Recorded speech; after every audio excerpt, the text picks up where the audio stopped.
World of शोभा या चॅनलमध्ये आपल्या सर्वांचं खूप खूप मनापासून स्वागत। आज एक वेगळी रेसिपी मी घेऊन आपल्या समोर आलेली आहे। इथे 1/3 कप दूध मी गरम करून थंड करून घेतलेला आहे। तुम्हाला आज मी जी रेसिपी बनवून दाखवते त्यामध्ये फालुदा आणि सरबत दोन्हीची टेस्ट एकाच वेळेला मिळणार आहे। दूध, 1 टेबलस्पून कॉर्नफ्लोअर मिक्स करते।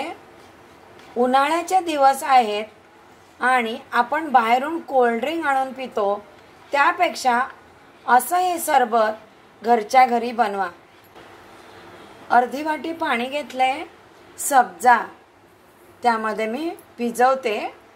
सब्जा मी पाण्यामध्ये भिजत ठेवते। आता सब्जा उन्हाळ्याच्या दिवसामध्ये अवश्य सब्जाचं सेवन करा। पाण्यामध्ये भिजवून सब्जा अर्धा तास ठेवावा आणि नंतर तुम्ही सरबत, लिंबू पाणी कशामध्ये सुद्धा सब्जाचं सेवन करू शकता आणि खूप थंडावा देतं सब्जा आपल्या शरीराला। अर्धा तास मी सब्जा भिजत ठेवते। फुल फॅट क्रीम मिल्क मी घेतलेला आहे आणि दूध आता मी ते गरम करत ठेवलंय। दूध बऱ्यापैकी उकळलेलं आहे। साखरेच्या ऐवजी काय वापरणार?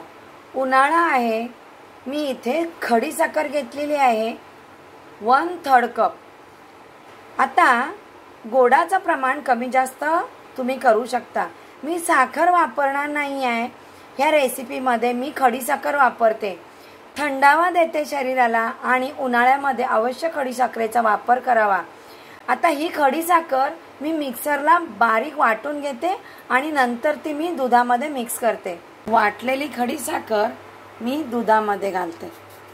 खडी साखर वाटून घ्यावी म्हणजे ती दुधामध्ये पटकन विरघळते। 2 मिनिटं मी दूध उकळून घेतलं।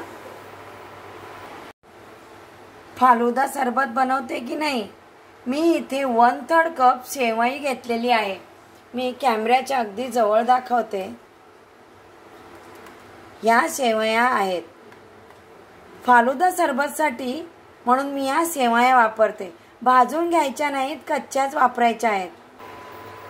कढईला जी साय लागलेली आहे बाजूला, ती सगळी साय यामध्ये मिक्स करायची आहे। शेवया घालते दुधामध्ये। आता दुधामध्ये शेवया शिजवून घेते।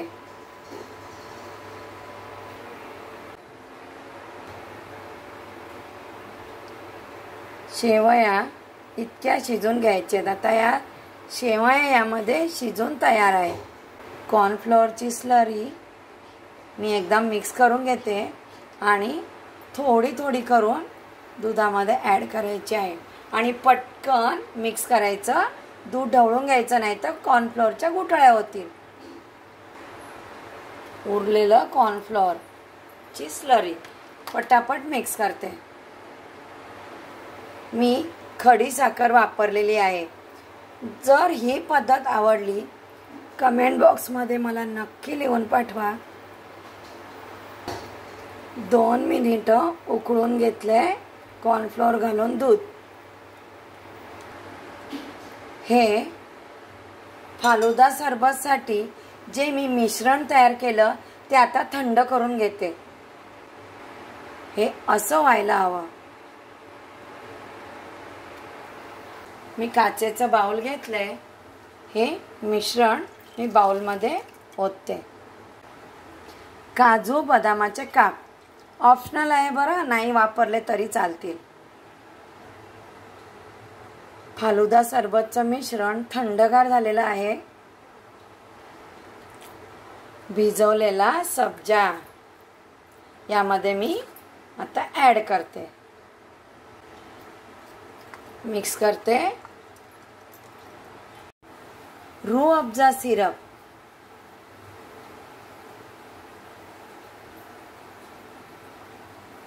दोन टेबलस्पून मिक्स करते। पाहू शकता तुम्ही रंग, आईस क्यूब, छान थंडगार होईल ना फालुदा सरबत. आता आईस क्यूब घातल्यानंतर ते फालुदा सरबत ना थोडं पातळ होईल.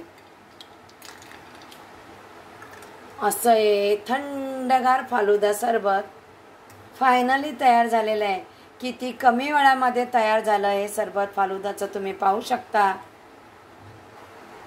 ग्लासमध्ये सरबत सर्व करते.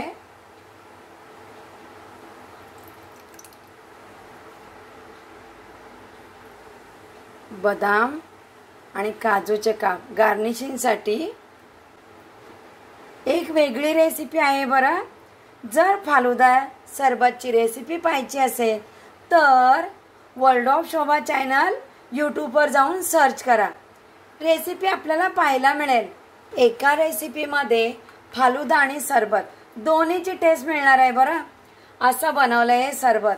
किती सोपं आणि कमी साहित्य लागतं. उन्हाळ्यामध्ये तर नक्की बनवा आणि वर्ल्ड ऑफ शोभा चॅनलवर आपल्याला व्हेरिएशन रेसिपी पाहायला मिळतात. नवीन नवीन रेसिपी आणखीन मी घेऊनच येणार आहे बरं. नमस्कार.